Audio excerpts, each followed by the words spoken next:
lulus dengan IPK 3,99. 3,99. Jadi nyaris sempurna. hampir nyaris sempurna ya. Itu satu aja yang dapat nilai.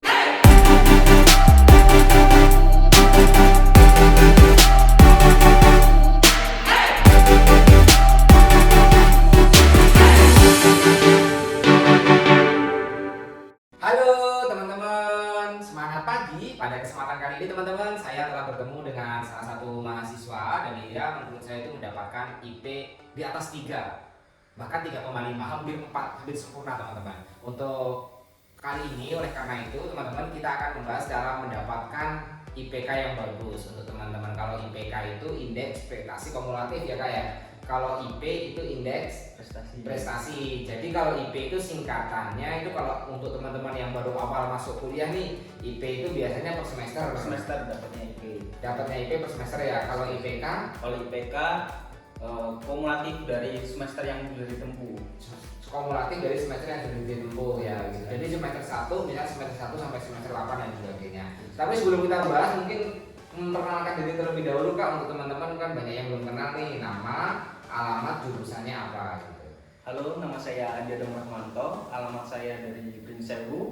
Saya menempuh pendidikan di pendidikan ekonomi Universitas Lampung. Universitas Lampung. Jadi namanya Andi Adam Rahmanto. Andi Adam Rahmanto, biasa dipanggil Andi gitu. Jadi dulu waktu lulus kuliah tahun berapa? Saya lulus kuliah tahun 2022. Tahun 2022. Jadi baru banget ya teman-teman ya.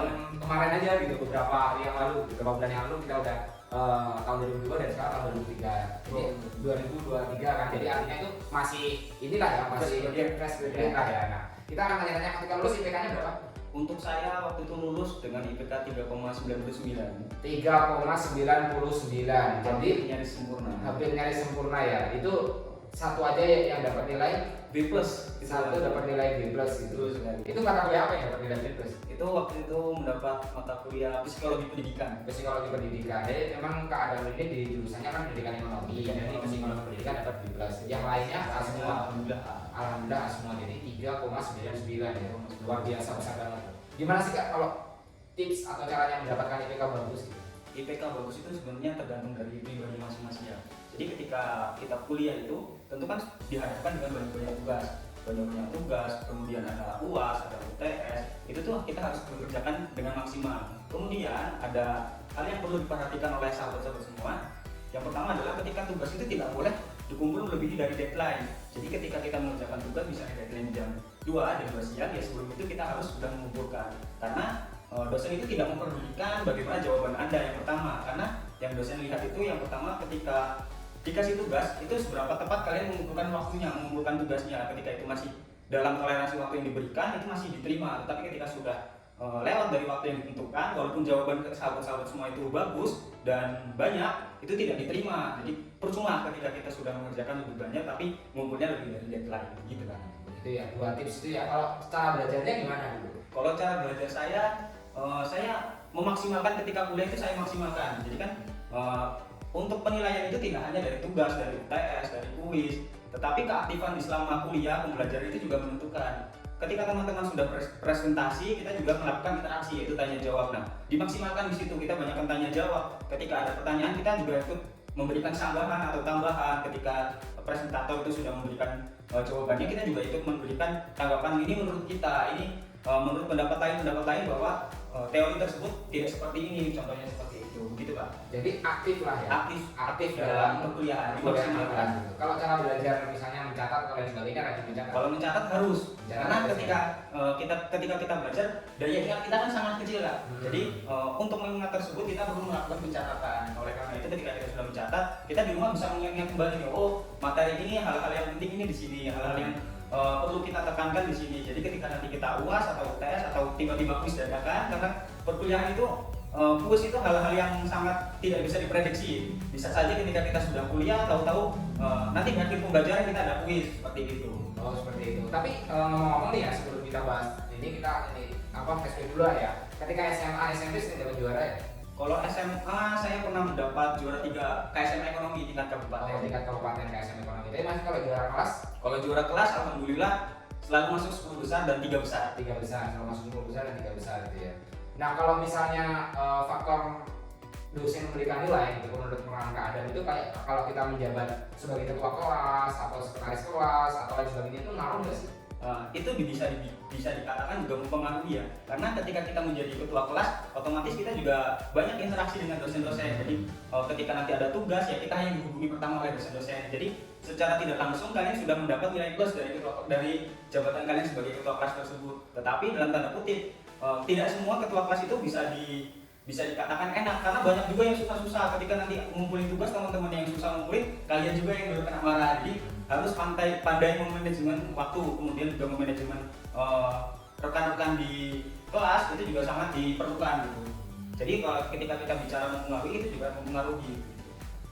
Kalau cara menghafal materi yang biasanya penghafalan itu gimana cara Kak Adam untuk menghafal? Kalau cara saya menghafal, saya membaca minimal dari subbab itu 10 kali ketika ingin menghafal ya. Jadi ketika kita menghafal minimal 10 kali hal yang ingin dihafal itu harus dibaca. Kemudian baru kita bisa paham dengan hal tersebut gitu. Selain ini kayak karena banyak juga pertanyaan mungkin kan ketika jadi mahasiswa itu ada yang orientasinya ke nilai ya kan. Jadi itu kalau istilahnya mahasiswa yang orientasi nilai, ada juga yang masih orientasinya ke organisasi. Kalau organisasi dan nilai mendapatkan nilai IP atau IPK yang bagus itu mempengaruhi nggak menurut Kak? Kalau menurut saya itu sangat mempengaruhi ya, karena ketika kita kuliah itu tidak seperti pembelajaran di SMA yang semua diberikan. Ketika kita kuliah kita yang dituntut untuk mencari dan memberikan kepada rekan-rekan. Seperti contoh ketika kita mendapatkan suatu materi misalnya, karena saya jurusan pendidikan ekonomi, ketika mendapat mata kuliah makroekonomi kita harus dicari tuh kenapa makroekonomi ini pengertiannya seperti apa dan dampaknya kepada negara itu seperti apa. Nah kita dituntut untuk mencari. Terus kemudian kaitannya dengan organisasi apa? Karena di organisasi itu kita dituntut untuk leadership pertama, terus kemudian public speaking, dan kedua ini hal yang sangat dibutuhkan selama kuliah. Mengapa? Karena kita ketika kuliah kita juga akan menjadi presentator. Ketika kita mendapatkan tugas kita akan presentasi kepada rekan-rekan kita. Nah itu sangat dilatih ketika kita mengikuti organisasi-organisasi. Jadi organisasi. Kalau organisasi sendiri mengganggu akademis, kalau prinsipnya Kak Adam sendiri gimana? Tetap kuliah yang paling utama, organisasi kedua atau berjalan sendirinya? Kalau dikatakan penting nggak penting semuanya penting. Karena bagi saya organisasi itu adalah kebutuhan saya. Nah, namun perkuliahan itu kewajiban saya. Jadi semuanya itu harus saya butuhkan, saya jalani. Tidak hanya ketika saya kuliah, tidak hanya kuliah saja. Ketika saya kuliah saja, ketika saya nanti lulus, saya tidak punya hal-hal yang mungkin dapat mengembangkan diri saya atau mendapat nilai jual dari diri saya. Nah, begitu juga dengan organisasi. Ketika aktif saja dengan organisasi, tidak memperdulikan kuliah, nanti ketika lulus, ya kalau lulus biasanya kan kalau orang-orang organisasi tidak terlalu peduli dengan kuliah gitu kan. Itu nanti biasanya tidak semuanya seperti itu. Itu hanya persepsi orang yang mungkin malas kuliah, jadi mencari kebenaran dengan hal-hal tersebut gitu. Jadi organisasi itu adalah kebutuhan saya dan kuliah itu kewajiban saya. Jadi berjalan beriringan.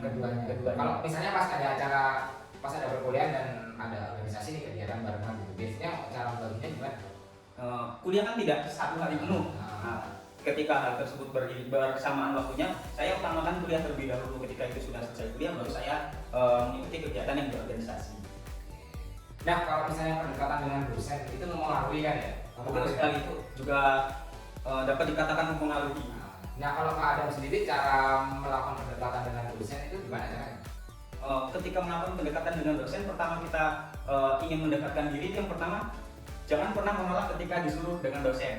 Ketika dosen itu sudah menyuruh kepada kita, berarti ada hal yang kita punya dan dosen itu ingin dikembangkan oleh kita. Jadi ketika misalnya kamu disuruh mengerjakan pekerjaan A, itu jangan mengatakan tidak, walaupun kalian belum tentu mengerti dengan pekerjaan tersebut. Tetapi jawab saja iya, karena ketika kalian mengatakan iya, secara tidak langsung kalian sudah memacu diri kalian untuk belajar lebih banyak. Kemudian ketika kalian mengatakan tidak, dosen itu tidak akan memberikan kesempatan 2 kali. Jadi ketika kita sudah mengatakan tidak, ya mungkin kedepannya ada hal-hal yang sebenarnya itu bisa dikerjakan oleh kita, tetapi karena di awal kita sudah memberikan penolakan, kedepannya mungkin tidak akan diberikan kesempatan yang sama seperti itu.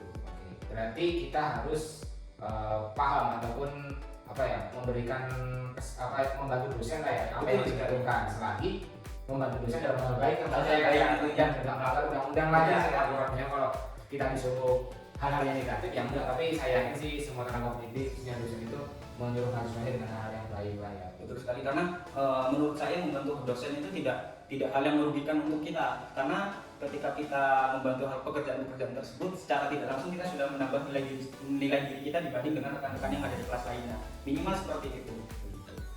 Tapi dulu waktu awal-awal masuk kuliah itu Kak Adam sendiri bercita-cita untuk mendapatkan lulus dengan IPK 4 dengan nilai terbaik gitu. Saya tidak pernah mendapatkan gitu ya, karena ketika saya masuk kuliah yang penting saya bisa menyelesaikan kewajiban saya untuk kuliah, saya lulus tepat waktu, masalah nilai atau IPK itu bonus bagi saya. Tetapi dalam prosesnya saya juga memperjuangkan itu, tetapi tidak itu yang menjadi prioritas. Saya ketika belajar harus dimaksimalkan karena itu tugas kita kan. Jadi dimaksimalkan, masalah IPK besar atau tidak itu sudah kewajiban, sudah hal-hal yang mungkin tidak bisa kita katakan ketika kita belajar dengan tekun IPK kita bakal besar gitu. Tapi ketika kita sudah memaksimalkan bisa saja itu menjadi hak kita. Oke. Tapi waktu semester 1 IPK 4. Semester 1 IPK 4 hanya di semester 2. Hanya di semester 2 yang IPK. Ya di semester 1 IPK 4. Terus semester 2 IP-nya karena turun dapat itu jadi 3,98 terus di semester selanjutnya mendapatkan IP 400 sampai Jadi semester 3, 4, semester 5, 4, 4 semua ya. Betul sekali. Luar biasa gitu. Jadi bisa menjadikan motivasi untuk teman-teman yang ingin mendapatkan IPK di atas 3 atau IPK bahkan nyaris 4 gitu ya. Yang ada ya. Ada yang bilang IPK itu nggak menjamin kita sukses. Betul sekali. Ada juga kan mungkin quote-quote itu kan ada yang bilang itu seperti itu kan. Kalau kalian dengan IPK seperti itu, untuk keadaan sendiri setelah lulus kuliah tepat waktu juga. Tepat waktu saya lulus 3,8 bulan. 3 tahun 8 bulan gitu. Nah itu sekarang kesibukan keadaan apa?